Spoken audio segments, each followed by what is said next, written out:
The Philadelphia Eagles are headed back to the Super Bowl for a chance against revenge against the Chiefs, a team they saw only 2 years ago in the Super Bowl in the same situation. And this team has handled so much adversity all year long. I've heard everybody talk about how Jalen Hurts can't get it done as a passer. He can't get it done when it matters the most. And the same thing with head coach Nick Sirianni about how he's going to cost this team when it matters the most late into a game by making a dumb call. And this team has just done such a great job of battling all year long, and I really haven't heard a lot of people give them the full credit that they deserve. This team won 14 games in the regular season. They won the NFC East, and they had one of the more impressive playoff runs that I've seen in a while, capped off by this very impressive NFC Championship win against the Commanders, where they would go on to put up 55 points in this bludgeoning of a win. And coming into this game, I heard all week long after Jalen Hurts kind of had that scary knee injury, that led people to talk about how, hey,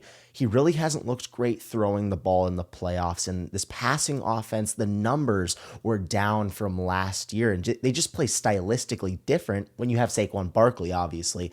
But the passing numbers with Kellen Moore have been down this year. And everyone was kind of panicking on Jalen Hurts. What is this passing offense going to look like when it matters the most? And I thought that they looked really good yesterday against the Commanders. We saw Hurts get it going with his guys again. A.J. Brown had almost 100 yards, had a touchdown. Devontae Smith made some big time plays as well. And I just think this passing offense is kind of holding back a little bit. They're waiting when they need it the most. When they had those third downs in the first half against Washington in this NFC Championship game, they were able to convert. And Hurts looked really calm in the pocket. He was delivering accurate passes. And that's a really encouraging sign for Jalen Hurts, especially confidence-wise, heading into such a big game. And I remember telling people, Jalen Hurts was in the Super Bowl 2 years ago against Patrick Mahomes and went toe-to-toe with him and lost on a game-winning kick. And people are quick to forget this Philadelphia team last year. They were so bad in the secondary and so bad on the defensive side of the ball that it was Jalen Hurts, A.J. Brown, and Devontae Smith having to play 7-on-7 football, and they were just throwing it every single play. And of course, they didn't have this bell cow back that is Saquon Barkley, and we're going to talk about him next year. What a season that he's had. We all know that he's now the 9th player in NFL history to hit 2,000 rushing yards, and we see what he did in the NFC Championship game, 3 touchdowns, over 100 yards. His entire postseason has just been unbelievable. 200 yards against the Rams, over 100 yards against the Packers. He's had an unbelievable year, and this Philadelphia offense is so happy that they have a guy like Saquon Barkley. It always felt like in the past they had good running backs, but they never had this type of running back. And it was the same thing with the Ravens. They always had good running backs. Maybe they'd run it by committee with guys like J.K. Dobbins, and for the Eagles, Miles Sanders.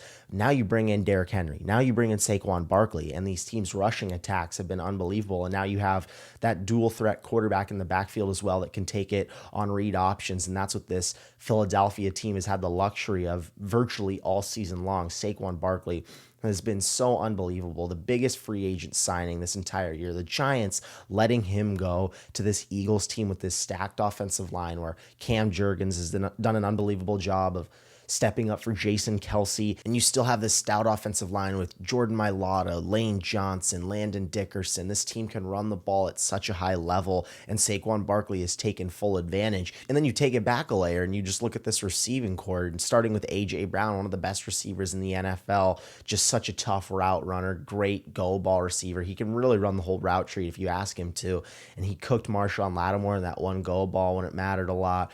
Devontae Smith, such an underrated player in my opinion. Really, both of these guys didn't have the stats that they wanted this year because a lot of it was just going to Saquon, but two really great underrated receivers, and Trent McDuffie in this Chiefs secondary is definitely going to have their hands full. And we can't forget about Dallas Goedert as well. If he's good to go in the Super Bowl, he's a stud tight end, one of Jalen Hurts' favorite targets as well. And we know what type of threat this Eagles offense can be. But when you look at this team on the defensive side of the ball, they are so unbelievable in the turnaround that they've had. This is one of the worst defenses in the NFL secondary-wise, with Darius Slay and with James Bradbury and some of those guys in that secondary last year, and now they completely turn it around with hiring defensive coordinator Vic Fangio and still having Darius Slay, but drafting 2 rookie corners in Quinyon Mitchell, who's just this great trash talker who loves to guard some of the best players and lock them up. And then you have Cooper DeJean, great slot corner, who's been really good for this team as well. And this secondary is now one of the best in the NFL after being one of the worst in the NFL. And this defense has just had such a massive turnaround under Vic Fangio, and you can't say enough good things about the job that he's done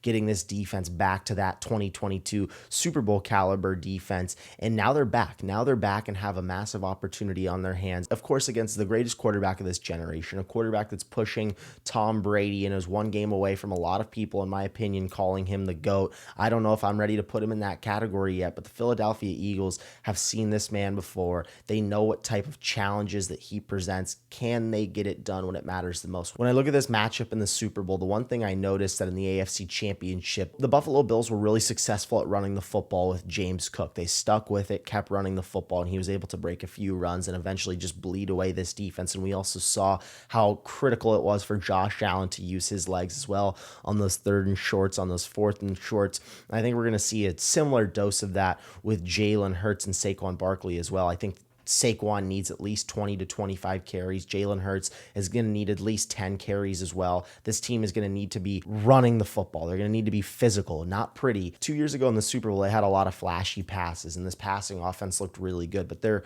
a lot different than they were 2 years ago, and they're going to need to rely heavily on that run game because this defense, they're very opportunistic. They're very well coached under Steve Spagnuolo. They're going to pressure Jalen Hurts. They're going to show pressure at the line of scrimmage, and then they're going to back out of it. Or when Jalen Hurts is in the shotgun, Steve Spagnuolo is going to send corner safety blitzes. He's going to send the house.